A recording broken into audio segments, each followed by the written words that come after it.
मध्य प्रदेश के टीकमगढ़ गांव में एक व्यक्ति रहा करता था, जिस व्यक्ति का नाम गंगाराम होता है। गंगाराम का शोभा नाम के महिला के साथ शादी होता है। शोभा पहले भी शादीशुदा थी, लेकिन उसका पति मर जाता है और दोबारा शादी गंगाराम से करती है। पहला शादी में शोभा का एक लड़की होती है और शोभा और गंगाराम के शादी होने के बाद अपने लड़की के लेकर शोभा गंगाराम के पास रहने के लिए चली आती है। कुछ वक्त बीतता है और शोभा और गंगाराम का भी एक लड़का होता है और एक लड़की होती है। लड़की का नाम आस्था होता है, जो कि उसका उम्र 4 साल होता है, और लड़का का नाम ऋतिक होता है, जो कि उसका उम्र 3 साल होता है। परिवार में वृद्धि होने के बाद खर्च भी बढ़ रहा था, लेकिन इन दोनों का इनकम बढ़ नहीं रहा था। फिर इन दोनों विचार करते हैं कि हम कहीं दूसरे जगह जाके कमाई करेंगे तो हमारा परिवार का पालन पोषण और शिक्षा अच्छा जाएगा। फिर इन दोनों को किसी दूसरे के जरिए पता चलता है कि हरियाणा में काफी सारा काम होता है। फिर इन दोनों हरियाणा के लिए निकल जाते हैं। हरियाणा के सोनीपत जिला में एक थाना लगता है रायगढ़, वहीं एक जगह इन दोनों जाके काम करने लगते हैं। गंगाराम था, वह राजमिस्त्री का काम करता था और उनका बीवी शोभा वहीं पे लेबर का काम किया करती। 2021 में ये दोनों हरियाणा गए हुए थे, लेकिन जो शोभा का बेटी थी पहले पति से, उसका नाम नीतू होता है। नीतू को ये दोनों टीकमगढ़ गांव में ही छोड़ देते हैं अपना दादा दादी के पास, दादा दादी का देख रेख करने के लिए। और नीतू काफी बड़ी हो चुकी थी, 14 साल उसका उम्र था। माता पिता सोचते हैं कि कहीं वहां जाने के बाद इसका पढ़ाई में किसी तरह का त्रुटि ना आ जाए, टीकमगढ़ गांव में ही छोड़ देते हैं ताकि दादा दादी का देखभाल और पढ़ाई कर सके। और फिर यहाँ गंगाराम और शोभा दोनों का अच्छा काम चलने लगता है, दोनों अच्छा कमाई करने लगते हैं और इससे इन दोनों का अच्छा जीवन अपन होने लगता है। फिर इन दोनों का 2023 में विचार बनता है कि नीतू को भी यहीं सोनीपत ले आते हैं ताकि हम दोनों का वक्त से खाना मिल जाए और हम दोनों वक्त से काम पर निकल जाए और नीतू भी यहाँ पढ़ाई अच्छे स्कूल में कर सके ताकि उसका शिक्षा बेहतर हो सके। फिर गंगाराम और शोभा अपनी बड़ी बेटी नीतू को भी अपने पास बुला लेते हैं। नीतू का यहाँ स्कूल में दाखिला होता है 6ठी क्लास में। कुछ दिन के बाद नीतू 6ठा क्लास से 7वां क्लास में चली जाती है और उसका जो 6ठा का बुक था वह बुक का वैल्यू खत्म हो जाता है। अब उसे 7वां क्लास का बुक लेना था तो नीतू अपना पापा गंगाराम से बोलती है कि हमें 7वीं क्लास का बुक चाहिए, हमें आप या तो पैसे दे दे या तो हमारी किताब खरीद के ला दे। गंगाराम बोलते हैं कि तुम यह शहर में नहीं हो, तुम कहाँ जाओगी, हम ही तुम्हारा बुक खरीद के ला देंगे। गंगाराम शोभा से बोलता है कि बड़ी बेटी नीतू का किताबें खरीदना है, तुम काम से जब लौटोगी तो उसकी किताबें खरीदते हुए घर आना। फिर अपना वक्त पे गंगाराम और शोभा काम पर निकल जाते हैं। वहाँ काम करने के बाद शोभा का काम खत्म हो जाता है। जब शोभा का काम खत्म हो जाता है, वह घर लौटने वाली होती है तो अपना पति से बोलती है कि हमें आप पैसे दे दे ताकि हम नीतू का किताबें जाते वक्त खरीद सके। और गंगाराम अपना पत्नी को किताबें खरीदने के लिए पैसा दे देता है और वहां से उसकी पत्नी शोभा दुकान की ओर चल देती है। रास्ते में वह किताब लेती है और अपना घर पे आ जाती है। आने के बाद देखती है कि उनका एक शोभा और ऋतिक दोनों खेल रहे हैं, लेकिन घर के अंदर नीतू नहीं है। फिर वह कमरे बाय कमरे तलाश करने लगती है। जब नीतू का कमरे के अंदर नहीं मिलती है तो वह छत पे जाती है और छत पे जाने के बाद जो देखती है उससे शोभा का चीखे निकल जाता है। चीखे आने के बाद घर का जो मालिक होता है भगत सिंह, वह दौड़ा हुआ छत पे पहुंच जाता है। छत पे जाने के बाद भगत सिंह का भी चीखे निकल जाता है। कई और लोग भी इन दोनों का चीखे सुनकर वहां छत पे पहुंच जाते हैं। जितना लोग पहुंचते हैं देखने के लिए, उतना कोई को वह दृश्य देखकर सबका होश उड़ जाता है। नीतू जो थी वह औंधे मुंह छत पे गिरी हुई थी। वह देखने के बाद घर का मालिक भगत सिंह नीतू को तुरंत उठाता है और कई और लोग की मदद से नीतू को हॉस्पिटल लेके जाया जाता है। हॉस्पिटल जाने के बाद वहां जब पुलिस नीतू का नब्ज टटोलते हैं तो नीतू कई घंटा पहले मर चुकी थी। उसके बाद इधर कई सारे लोग को डॉक्टर साहब देख के यह मामला को गहराई से लेते हैं और तुरंत ही पुलिस को भी इत्तला कर देते हैं कि एक लड़की आई है जो कि कई घंटा पहले ही मर गई है। उसे हॉस्पिटल इलाज के लिए लाया गया था, लेकिन वह कई घंटा पहले ही मर चुकी है। पुलिस पहुंचती है हॉस्पिटल और देखती है नीतू का लाश को और उनकी माँ शोभा को रो कर बुरा हाल था और उनका पिता गंगाराम भी हॉस्पिटल पहुंच जाता है। गंगाराम भी रो रहा था। पुलिस बोलती इनके माता पिता से कि नीतू का पोस्टमार्टम करना होगा, तभी पता चल पाएगा कि इसका कैसे मौत हुआ है। लेकिन गंगाराम और शोभा कोई हालत पे पोस्टमार्टम कराने के लिए तैयार नहीं थे।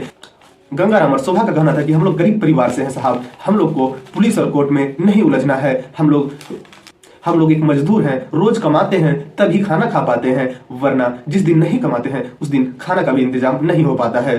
कहीं हो नहीं होगा, यह इसे इसी तरह मरना लिखा होगा, इसीलिए यह इसका जान चला गया है। अब इन दोनों का बात सुनकर पुलिस भी एक पल के लिए सोचने लगती है कि इसे क्या करे। फिर पुलिस बोलती है कि ठीक है, मैं पोस्टमार्टम नहीं करूंगा, लेकिन आप दोनों का लिखित देना होगा कि हाँ, हम लोग ने अपने मर्जी से ही अपनी बिटिया का पोस्टमार्टम नहीं करवाया है। सारा लिखित हो जाता है। गंगाराम और शोभा दोनों लिखित दे देते हैं कि हम लोग दोनों स्वेच्छा से अपने बिटिया को अपने साथ ले जा रहे हैं ताकि हम उनका अंतिम संस्कार करके उनका काम क्रिया कर सके। लेकिन जब डॉक्टर साहब नीतू का लाश को पैकिंग कर रहे थे, तभी डॉक्टर साहब को शक होता है कि नीतू का मौत नेचुरल नहीं हुआ है, उसे गला दबा के मारा गया है और उसके साथ रेप भी हुआ है। जब डॉक्टर यह बात पुलिस को बताती है तो पुलिस फिर शोभा और गंगाराम से बोलते हैं कि अब इसका पोस्टमार्टम करना ही होगा, इसलिए किया, यह अब नेचुरल डेथ नहीं मर्डर लग रहा है। फिर पुलिस के बात मानते हुए इन दोनों, लेकिन फिर भी गंगाराम और शोभा कई बार कहते हैं कि नहीं नहीं साहब, हमारे बिटिया को हमें दे दो, हमें। लेकिन पुलिस अब एक भी नहीं मानती और नीतू का लाश को ले जाती है पोस्टमार्टम करने के लिए। पोस्टमार्टम रिपोर्ट कई घंटे बाद आता है और उसमें आता है कि नीतू का गला दबाकर मारा गया है। अब यह नीतू का मौत नेचुरल डेथ नहीं बल्कि मर्डर हो गया था।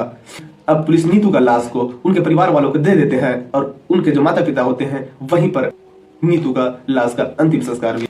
उसके बाद पुलिस जांच के लिए आती है कि नीतू को किसने मारा, किसने रेप किया और कौन था इसका दोस्त। जब नीतू और उनके परिवार जहां रहते थे वहां पुलिस आते हैं तो देखते हैं कि शोभा और गंगाराम और नीतू एक किराए के मकान में रहा करते थे। किराए का मकान के मालिक से पुलिस बातचीत करने लगते हैं कि जिस दिन नीतू का मौत हुआ उस दिन यहाँ कौन कौन आया था। उस घर का मालिक भगत सिंह बताता है कि साहब, यहाँ हम लोग के सिवा कोई नहीं आ सकता है, हम ही लोग यहाँ पे आ जा सकते हैं, बाकी और दूसरा कोई उस दिन कोई नहीं आया था। पुलिस को सुनने के बाद कहीं ना कहीं गंगाराम और शोभा से बातचीत पूछताछ करने का विचार बनता है। इन दोनों को पुलिस स्टेशन लेके जाती है पुलिस और वहां पूछने लगती है। उधर घर के मालिक भगत सिंह बता रहा है कि इस घर में हम लोग के सिवा उस दिन कोई नहीं आया था, तो इस नीतू का मौत कैसे हुआ, किसने इसे मारा। करीबन 7-8 घंटा तक लगातार गंगाराम और शोभा से पूछताछ करने के बाद इन दोनों का लहजा गड़बड़ा जाता है और इन दोनों टूट जाते हैं और एक कहानी सुनाते हैं। बताते हैं साहब, हम लोग टीकमगढ़ में रहा करते थे, लेकिन वहां काम काज ना चलने की वजह से हरियाणा चले आते हैं, लेकिन अपनी बेटी जो नीतू थी उसे वहीं दादा दादी के पास छोड़ देते हैं। लेकिन किसी व्यक्ति के जरिए हमें पता चलता है कि नीतू वहां रहने के दौरान बिगड़ चुकी है, कई लड़के से बात करने लगी है। तो हम दोनों को यकीन नहीं होता है क्योंकि नीतू का उम्र उस वक्त 13-14 साल था। इस उम्र में कौन कोई लड़का से बात करेगा।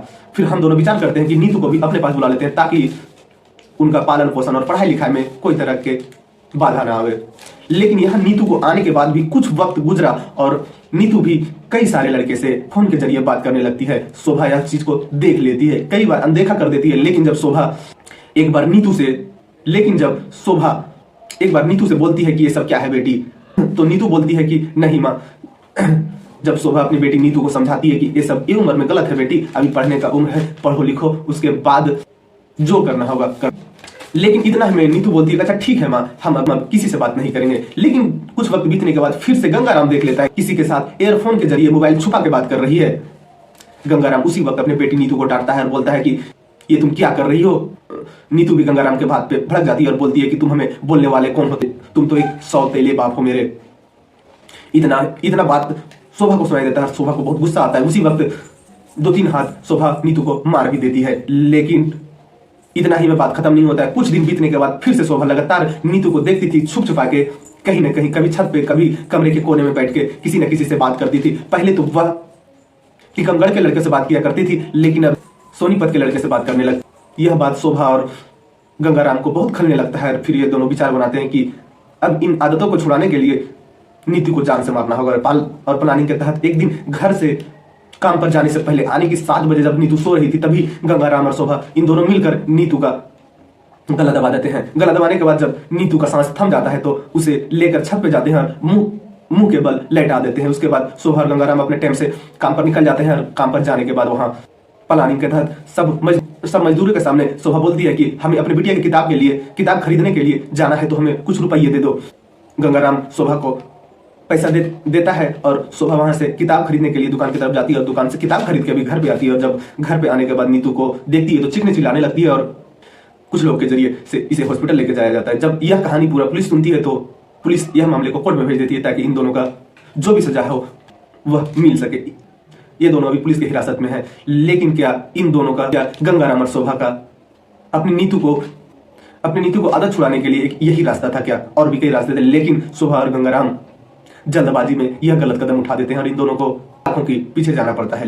और इन दोनों का एक बेटा और एक बिटिया होता है जो कि अभी करीबन 4-5 साल का उम्र के है। इन दोनों का भविष्य खराब होते हुए दिखता है।